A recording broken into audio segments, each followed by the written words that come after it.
वालेकुम, welcome to my channel biology geek.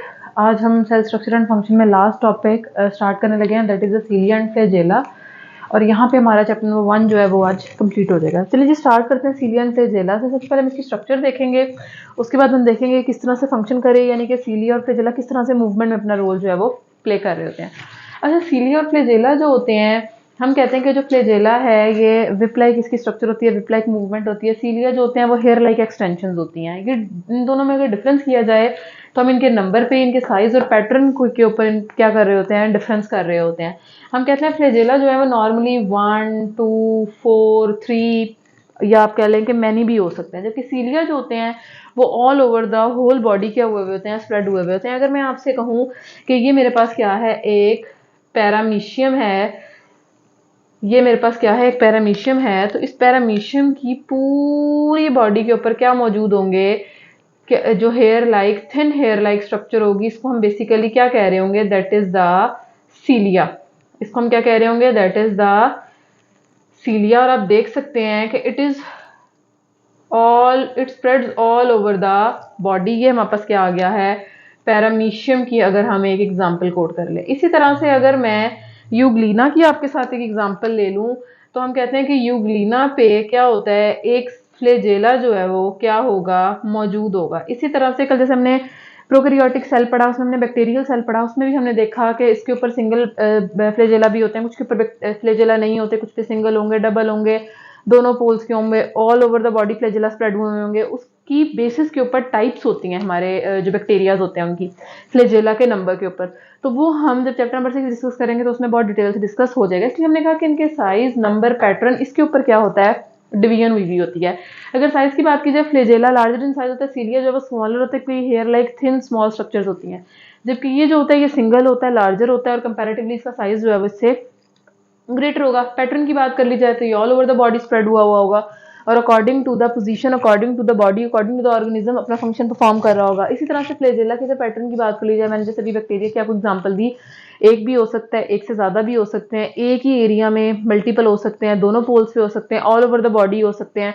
तो ये इसका बेसिकली क्या आ जाएगा, पैटर्न आ जाएगा। अच्छा, स्ट्रक्चर की बात कर लेते हैं। हम ऑलरेडी ये बात जानते हैं कि जो सीलिया और फ्लैजेला हैं वो कहाँ से अराइज हो रहे होते हैं, वो माइक्रोट्यूब्यूल से क्या हो रहे होते हैं, अराइज हो रहे होते हैं। और माइक्रोट्यूब्यूल क्या है, हमारे पास एक साइटोस्केलेटन है। और हम लोगों ने ये पढ़ा था कि सीलिया, फ्लैजेला, बेसल बॉडीज के साथ साथ हमारे पास ये माइक्रोट्यूब्यूल्स जो हैं वो सेंट्रियोल्स भी बना रहे होते हैं। और इधर आपने एक और बात याद रखनी है कि जैसे सेंट्रियोल्स ट्रिपलेट की फॉर्म में मौजूद होते हैं, इसी तरह से बेसल बॉडीज भी ट्रिपलेट की फॉर्म में ही मौजूद होंगे।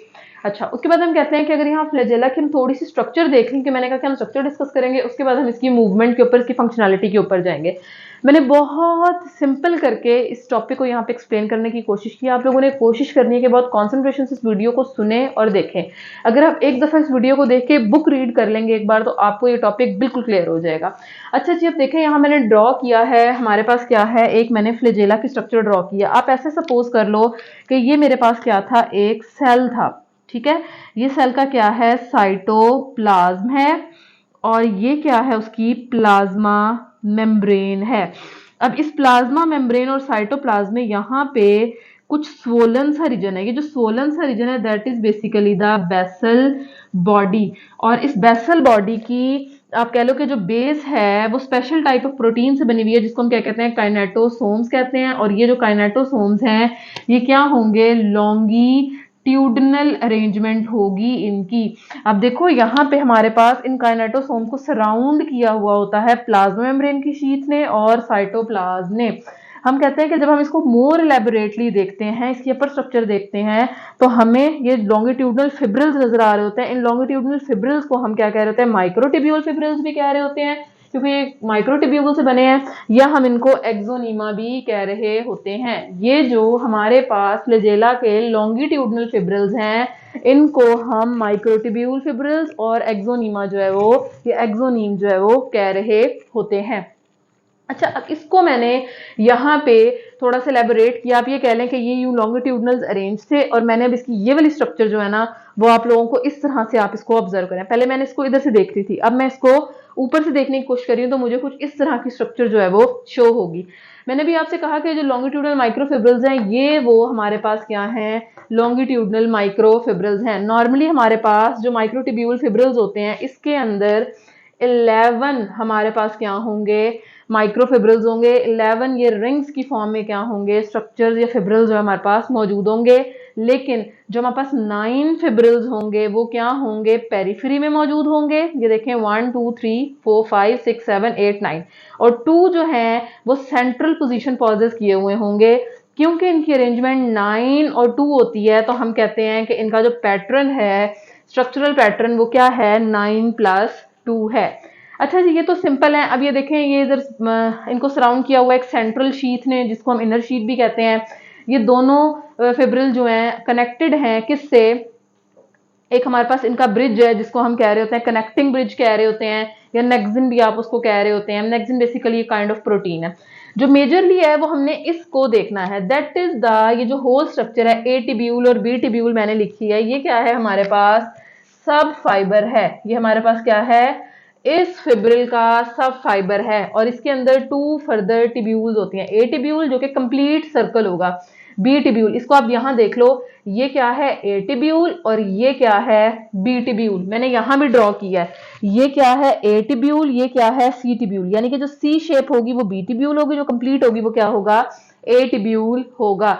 हम कहते हैं कि ये फिर सेंट्रल ब्रिजेस से कनेक्टेड होते हैं, जिनको हम क्या कह रहे थे, नेक्सिन ब्रिज कह रहे होते हैं।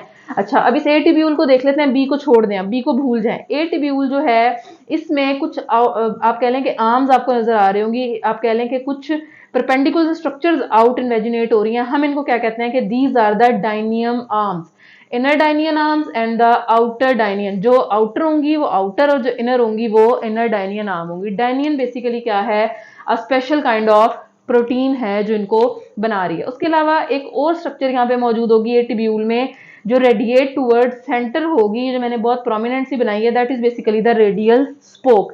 अगर आपसे पूछ लिया जाए कि हमारे पास फ्लैजेला और सीलिया का जो स्ट्रक्चर हम देखते हैं तो उसमें कितनी प्रोटीन्स होती हैं, तो आप कहेंगे कि हमारे पास रेडियल स्पोक होता है, डायनियन प्रोटीन होती है और उसके अलावा हमारे पास कनेक्टिंग ब्रिज होता है, जिसको हम बेसिकली क्या कह रहे होते हैं, नेक्सिन जो है वो कह रहे होते हैं। ये थी इसकी स्ट्रक्चर फ्लैजेला की। मैंने बहुत कोशिश की है कि मैं बहुत सिंपल आप लोगों को ड्रॉ भी करना सिखा दूं और साथ में एक्सप्लेन भी कर दूं।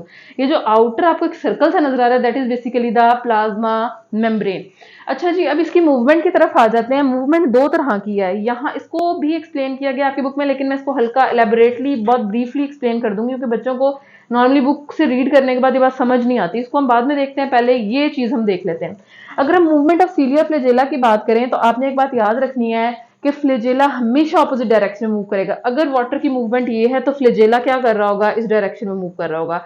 अगर वाटर की मूवमेंट ये है तो फ्लैजेला की मूवमेंट क्या होगी, इस तरफ होगी। यानी कि ये विप लाइक मूवमेंट, जैसे चप्पू होता है बोट को, पानी को वो पीछे, उसमें मतलब उसकी डायरेक्शन के ऑपोजिट उसको पुश कर रहा होता है और उस पुश की वजह से वाटर जो अगेंस्ट फोर्स होती है, यानी कि every action has a reaction, हम वाटर को कर रहे होते हैं और वाटर हमें क्या कर रहा होता है, आगे की तरफ पुश कर रहा होता है, या हमारी बोट को आगे की तरफ पुश कर रहा होता है। सेम ये मैकेनिज्म जो है वो फ्लैजेलर मूवमेंट में फॉलो हो रहा है। देखिए मैंने यहाँ ड्रॉ किया मूवमेंट ऑफ फ्लैजेला, फ्लैजेला इस तरफ मूव कर रहा है आगे की तरफ, और प्रोपोर्शन ऑफ वाटर यानी कि वाटर का करंट, वाटर मूवमेंट क्या है, उसके बिल्कुल ऑपोजिट है। अच्छा, उसके बाद अगर हम सीलिया की बात कर लें तो that case is the completely different case. मैं अगर सीलिया की बात करूं तो मैं कहती हूँ कि सीलिया जो है इसमें 2 इन्वॉल्व होते हैं स्टेप। एक होता है पावर स्ट्रोक और दूसरा मेरे पास क्या होगा, रिकवरी स्ट्रोक। अच्छा, इसमें क्या होगा कि हमारे पास सीलिया, मैंने कहा all over the body spread हुए हैं। अच्छा, इससे पहले पावर और रिकवरी स्ट्रोक से पहले एक बात क्लियर कर ले, मेटाक्रोनस और सिंक्रोनस। जो हमारा सीलिया है वो इन 2 मैकेनिज्म को क्या कर रहा होता है, फॉलो कर रहा होता है। एक है मेटाक्रोनस और एक क्या है, सिंक्रोनस। मेटाक्रोनस में क्या होता है कि एक सेट ऑफ सीलिया जो है वो मूव करेगा। फॉर एग्जांपल अगर वो कॉन्ट्रैक्ट कर रहा है तो बाकी रिलैक्स करेंगे, फिर उसके बाद ये रिलैक्स करेगा, ये कॉन्ट्रैक्ट, इस तरह स्टेप वाइज, यानी कि पहले चंद लोग कुछ अपना मैकेनिज्म फॉलो करेंगे, फिर उसके बाद मतलब फॉलो करते हुए चलेंगे। सिंक्रोनस में क्या होगा, सिन मीन सेम, यानी कि सब क्या होंगे, एक ही वक्त में सिमिल्टेनियसली कॉन्ट्रैक्शन रिलैक्सेशन करेंगे और मूवमेंट में अपना पार्ट जो है वो प्ले करेंगे। तो वो कहते हैं कि अच्छा अब हमारे पास दो तरह के स्ट्रोक है, पावर स्ट्रोक है, एक रिकवरी स्ट्रोक है। पावर स्ट्रोक में क्या होता है कि हमारा जो सीलिया होता है वो क्या करता है, वो कॉन्ट्रैक्ट होगा, कॉन्ट्रैक्ट होने की वजह से कॉन्ट्रैक्ट होगा, कॉन्ट्रैक्ट होने की वजह से बेंड होगा, बेंड होने की वजह से पहले की स्ट्रेट था, कॉन्ट्रैक्ट हुआ, बेंड हुआ और शॉर्ट हो गया। तो ये क्या है हमारे पास पावर स्ट्रोक है, ठीक हो गया। अब जब ये रिकवरी स्ट्रोक आएगा, अगेन वो अपने आप को क्या कर रहा है, कॉन्ट्रैक्ट कर रहा है, रिलैक्स हो रहा है, स्ट्रेट हो रहा है, तो ये हमारे पास क्या आएगा, रिकवरी स्ट्रोक आएगा। ये है पावर स्ट्रोक और रिकवरी स्ट्रोक, जिसकी वजह से हमारे सीलिया जो है वो क्या कर रहे होते हैं, मूवमेंट पॉज कर रहे होते हैं किसी भी ऑर्गेनिज्म में। उसके बाद आ जाता है हमारे पास ये एक स्पेशल मैकेनिज्म जिसमें ये डायनियन जो है वो क्या कर रहे होते हैं, रोल प्ले कर रहे होते हैं किसमें, मूवमेंट में। नॉर्मली होता ये है, वो कहते हैं कि जैसे आपने कभी कैट को देखा है कि वो ट्री के ऊपर जब वॉक कर रही होगी, अपने पॉज वो स्टिक करेगी, पहले स्टिक करेगी, उसके बाद फिर ऊपर की तरफ मुंह करेगी, फिर वो थोड़ी डायरेक्शन पे, मतलब आहिस्ता आहिस्ता वो जो उसका डिस्टेंस होता है एक पॉ से दूसरे पॉ का, वो क्या करती जाएगी, बढ़ाती जाएगी और तेजी से ऊपर की तरफ बढ़ती जाएगी। सेम यही मैकेनिज्म जो है वो फ्लैजेलास जो है वो क्या कर रहे होते हैं, फॉलो कर रहे होते हैं। अगर हम बात करें किसकी, इन एक्सोनीम की, तो ये देखें यहाँ पास ए टिब्यूल बी टिब्यूल, ये ए टिब्यूल बी टिब्यूल, ये क्या है हमारे पास, वो डायनियन प्रोटीन है और ये हमारे पास डबलेट है, माइक्रोटिब्यूल डबलेट है, जिसमें ए टिब्यूल और बी टिब्यूल आता है। ये कनेक्ट हुए हुए हैं किससे, डायनिन प्रोटीन से, और इनको बेंड करने के लिए, यानी कि इन्होंने क्या होना है, बेंड होना है। जो इनकी बेंडिंग है उसको कौन फैसिलिटेट कर रहा होता है, एटीपी फैसिलिटेट कर रहा होता है, और ये बेंड होके क्या कर रहे होते हैं, मूवमेंट जो है वो कॉज कर रहे होते हैं। जैसे जैसे एटीपी की सप्लाई बढ़ती जाएगी वैसे वैसे इनकी बेंडिंग जो है वो क्या होती जाएगी, मैक्सिमाइज जो है वो होती जाएगी। This is all about the cilia and flagella. ये हमारे चैप्टर नंबर 1 का लास्ट टॉपिक था। अगर आपको वीडियो पसंद आई हो उसको लाइक करें, शेयर करें, सब्सक्राइब करें और कमेंट लाजमी किया करें। कोई सजेशन हो तो वो लाजमी दिया करें, और चैनल का नाम आपने बिल्कुल नहीं भूलना, that is the biology geek. Thank you.